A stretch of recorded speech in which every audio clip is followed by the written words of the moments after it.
muitas informações que poderia Como? aprender. Há muitas informações que eu poderia aprender aqui dentro da matéria.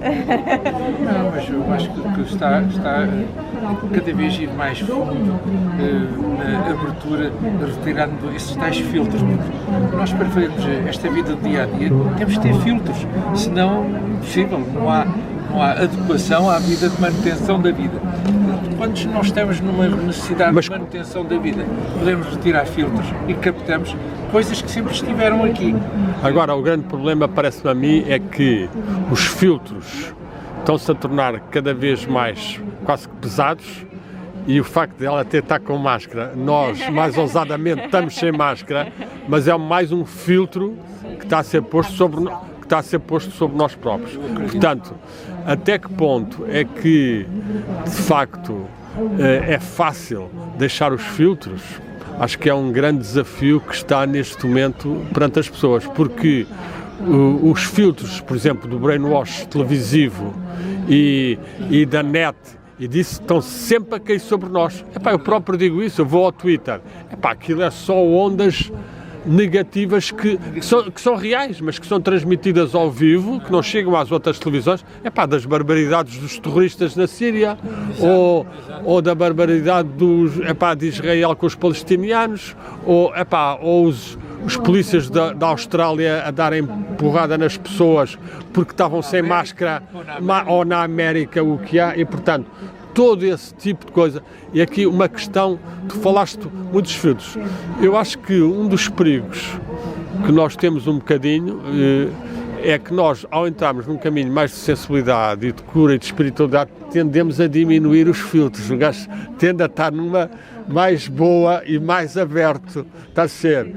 E volta e meia, uma pessoa de repente apanha uma... Mas fica mais vulnerável. Fica-se mais vulnerável também. Portanto, aí o que é que eu acho? Que nós deveríamos ter uma espécie de higiene. Primeiro uma autoconsciência maior, uma pessoa estar a perceber o que é que está a suceder comigo, ou muito rapidamente perceber esta notícia não deve ser sequer muito apanhada, mas percebermos, seja nos chakras, seja em que níveis é que nós estamos a apanhar realmente energias que estão a ser demasiado pesadas ou demasiado perturbantes, não é? Isso eu acho que tu deves ter encontrado ao longo dos anos também algumas pessoas que davam um bocadinho ênfase na limpeza dos chakras e concentração nos chakras ou não, nas tuas coisas do transpessoal. São raras as pessoas. Eu tinha uma clínica realmente pesada. Tinha pessoas que já tinham andado por N psiquiatras. Quer dizer, eu já era procurado como uma espécie de guru. Portanto, quer dizer, eu já fui ali, já fui. Quer dizer, e portanto, eu não tinha as pessoas que vinham já no sentido de uma expansão de espiritualidade ou de que estavam numa busca. Portanto, eu fazia uma clínica, na verdade, já de guru, não é? De guru, mas guru de salvação última, já de pessoas completamente, em geral, desenganadas dos outros, não é? Portanto, aí nem seria tanto guru, seria mais de salvador, quase. Mais de salvador. Tu podes dizer quase salvador. Só no último ano é que eu comecei a dizer que já não recebia, que não queria receber novos e tudo isso, então comecei a ser procurado por pessoas que queriam mais expandir a consciência, o autoconhecimento. Quando disse, não, já não quero uma psiquiatria tão pesada. E tentei passar a colegas o que eu sabia. Exato. E nos últimos 2 anos, 1 ano e meio... Tu estavas a sentir também que tu estavas mais sensível, por um lado, ou não? Também. Sentias isso também? E portanto já não temos tanta... Já não quero isto aqui... Já não se for. Não. O gajo já não está tão duro. Aqui a questão curiosa é, por um lado, provavelmente o corpo e o cérebro já estão mais desgastados e já não estão com aquela força quase guerreira e violenta para enfrentar um maníaco qualquer, de um caso muito difícil, estar ali com uma paciência terrível, a tentar a dar a volta e a apanhar aquelas energias, não é? Já não tinha, eu já não queria porque era cansativo. Também não é um processo criativo. E também não tinha tanto criatividade, pois. E você depois apanhava-o a ele, às vezes via-o a dormir e a mexer-se e a... era. Não, isso dá resultado, tudo isso, a paciência, amorosidade, tudo. Mas, a certa altura disse, eu já não quero. Exato. Eu já não quero isso. Portanto, ok. E então, e aí sentiste um bocadinho que houve resposta de algumas pessoas e aprendeste também com uma outra pessoa que já vinha com alguma espiritualidade psicossomática a desenvolver-se de forma até um bocado extemporânea ou desequilibrada. Apanhaste um ou dois casos desse género ou não? Apanhei e a certa altura passei sobretudo a ter pacientes desses que tinham, digamos, uma abertura espiritual e muitas vezes com fenomenologia paranormal, como vocês sabem, Exato. Toda a paranormalidade, costumo dizer que é a doença infantil da espiritualidade, quer dizer, é o sarampo, é a rubéola da espiritualidade, e as pessoas ficam naquilo, tenho isto, digo assim, você está só a ter as doenças infantis. Exato. Bem, eu não diria são doenças infantis quando aquilo vai dar para o torto. Agora, se as pessoas têm certo tipo de intuições, etc., ótimo. Agora, se começa a dar para o torto em que já é algo obsessivo, ou que se impõe a elas, pronto, aí é mesmo já um bocadinho patologia. Agora, eu dizia porque no sentido de que a pessoa fica banzada com aquilo e tal, e para ali, e pois, pronto. Mas encontraste, por exemplo, dá lá um ou dois casos que achas que de banzamento, que banzamentos é que apanhaste um ou dois curiosos que tu apanhaste, por exemplo, que género, por exemplo? São pessoas que ficam, digamos, deslumbradas com toda a... Mas que género? Mas que é? Visão, audição? Sim, visão e audição. Visão e audição, pronto.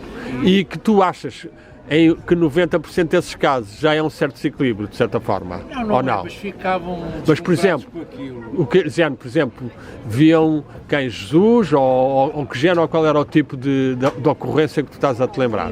Não, quer dizer, muitas vezes tinham visões sobre o futuro de pessoas, delas mesmo, de acontecimentos que iam suceder. Pronto. E portanto ficavam, já tenho acesso à informação do futuro. Pronto. E isso aí já é muito perigoso. Pronto, aí já é uma linha, porque uma coisa é uma pessoa ter certo tipo de imagens, que sejam imagens de autoconhecimento, ou que seja a imagem da luz, ou que seja a imagem de arquétipos, e que de forma alguma uma pessoa deve considerar uma patologia, mas é um sinal de um certo tipo de graça espiritual. Outro já é o aspecto, quando as pessoas entram, seja em precognições do futuro, seja de coisas do passado e de reencarnações e disto e daquilo. Também apanhaste uma ou duas pessoas dessas? Muito também. Aí também. Relacionado com reencarnações, eu acho que é engraçado a pessoa, se tiver acesso a uma das suas vidas passadas, e se, digamos, trouxer o melhor e aproveitar o melhor daquilo, que um aprendizado, algo que correu mal e que agora vou estar atento, ou como fui um excelente pintor ou escritor, vou buscar aquilo, sem dúvida, mas não ficar fixado naquilo. Claro. Portanto, aproveitar... Mas sem dúvida, porque tu chegaste à conclusão que essas imagens ou memória que as pessoas têm são verdadeiramente reais? Chegaste a essa conclusão? Tens a certeza disso ou não? Algumas são. Achas que sim? Algumas são. Sentiste algumas? Algumas são. Diz-me lá um caso qualquer que tenha-te parecido que a ti que se tornou evidente que era mesmo uma reencarnação e que não era apenas a existência nessa pessoa de forças anímicas que já tinham estado noutra época ou noutra pessoa e que estavam vivas nela, não é? Não estou agora a recordar nenhum caso. Mas sentiste algumas vezes que era claramente reencarnação? Era. Achas que sim? Portanto, tu então não tens dúvidas da reencarnação? Não tens, boa. Mas nunca sentiste das tuas vidas? Nas minhas também, não tenho dúvidas. Chegaste a ter uma ou duas, sim? De algumas minhas, pá. Sim? Acho que sim. Boa. Não sou militante, claro. Não dizer acredito e tal. Exato. Agora, eu sou, digamos, um simpatizante. Exato. Então, em relação a mim, aprendi muito com algumas das minhas vivências. Exato. Mas tu tiveste essas vivências através de regressões feitas por outras pessoas? Por outras pessoas. Mais sempre pelas regressões. Exato. E não achas que aí pode haver, de alguma forma, algum influenciar da outra pessoa? Não, mas eu também tive outras, agora tu perguntaste de regressões, mas eu também fiz experiências com psicodélicos. Psicodélico é entre mim e mim. Exato. Fica muito claro, muito nítido, e nós estabelecemos nexos entre aquilo que vem e a nossa realidade atual. Atual, sentiste. Mas psicadélicos daqueles da América do Sul, etc., que têm um bocadinho uma maior fiabilidade. Achas que têm uma certa fiabilidade? Tem. Mesmo sem uma preparação, eu, como não experimentei isso nunca, não tenho certeza se a fiabilidade ou se uma pessoa vai só parar ao astral e depois pode atrair certas imagens por isto ou por aquilo e não serem verdadeiramente uma reencarnação mesmo nossa, não é? É uma questão que se põe. Aí, quer dizer, é uma convicção pessoal. Exato, é uma experiência, exato. Digamos, é uma subjetividade. E eu costumo dizer assim, até em sentido autocrítico, costumo brincar em italiano, se non è vero, non è trovato. Pois. Quer dizer, eu não sou um fanático. Exato. Dizer, eu não sou um militante. Exato. Se isto não é verdadeiro, está muito bem adequado à minha vida atual, traz-me insights, ensina-me. Claro, portanto, claro. Eu retiro o melhor. Portanto, até se pode admitir, estabelecendo paralelo com o mistério dos sonhos, que às vezes um gajo fica cilindrado com a inteligência fabulosa que o realizador do sonho fez, que nos transcende completamente. E depois tem uma mensagem que nós temos um vislumbre, se tivermos suficiente inteligência para isso. Será que, nesse caso também, o teu próprio eu pode fabricar esse tipo de imagens ligadas com outras vidas para te dar pistas para tu fazeres o teu próprio caminho, o que melhor nesta vida, não é? Tal como os sonhos muitas vezes podem ser, no fundo, quase que, vamos lá, formas de uma pessoa fazer uma certa catarse do que foi vivido no dia ou do que está a ser sentido, e depois há um renascer. Portanto, há ali uma morte e renascimento no sonho a partir... eu acho que no Oriental, no Oriental não, mas nesse da América, tenho um irmão que também tomou algumas vezes a ayahuasca, não sei se foi o que tu tomaste também tomou, e o gajo também sentiu muitas vezes uma certa morte. Portanto, ali também há esse aspecto, morte e renascimento, exato. Mas daí que um tipo, acho que deve manter sempre um certo sentido crítico. Exato. E se é útil para a construção da pessoa, porque é que eu não devo acreditar? Exato. Eu costumo dizer, até numa linguagem mais coloquial, se apetece, porque é que um tipo come gelado? Não é porque tem fome, não é porque tem sede, apetece. Portanto, mas o gajo controla. Eu, por exemplo, tenho vergonha de entrar numa gelataria. Sabe bem, é bom. Porque acho que é um açúcar que é só um prazer físico. Eu, por exemplo, que gosto, até teria vergonha de entrar numa gelataria. Para comprar um gelado, para mim não, mas lembro-me de ter comido um aqui há um ano, porque houve um amigo que me convenceu e passámos numa e lá comemos um. Mas, bem. Claro que sabe muito bem. Não, isso sabe muito bem, mas o apetece, nós temos de ter cuidado com o apetece, sobretudo que esta sociedade, à custa do apetece, mantém-nos muito apanhados em registros, seja de consumo de bens, seja de comidas, seja de televisões, seja disto e daquilo, portanto, mas pronto, aí percebo que... Exato. O apetece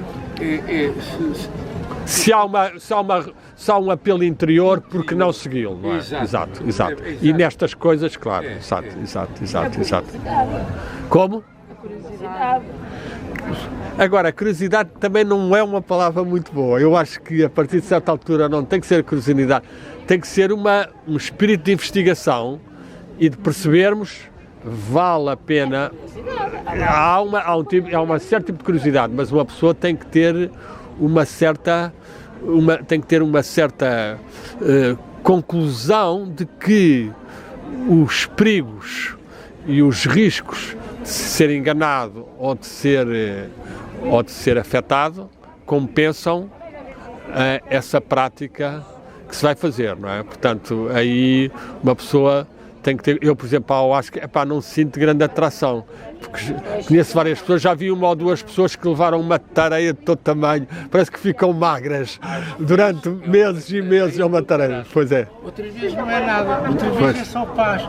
Eu terei feito 9 experiências, talvez, e todas foram diferentes. Uma nada, outra vómito, outras só efeitos. Vómitos também tem muita gente, pois é. Pois é. Já tive de tudo. Portanto, mas sentiste que houve momentos que entraste em contacto com que nível? Que nível é que tu achaste mais interessante que caracterizas essas tuas experiências? É um nível só interior pessoal ou também um nível cósmico ou local? Cósmico, de revelação. Sim, sentiste. Houve de tudo. Desde ter visões de bonecos de Lego, e foi a sessão quase toda a ver bonecos de Lego, outra. Mas qual é a razão? Porque é que achaste que apareceram os bonecos de Lego? Houve ali alguma coisa que despoltou isso ou não? Se tentaste perceber ou não? Eu acho que, consoante o sítio de onde ela vem e o tempo de preparação, ganha umas tonalidades diferentes.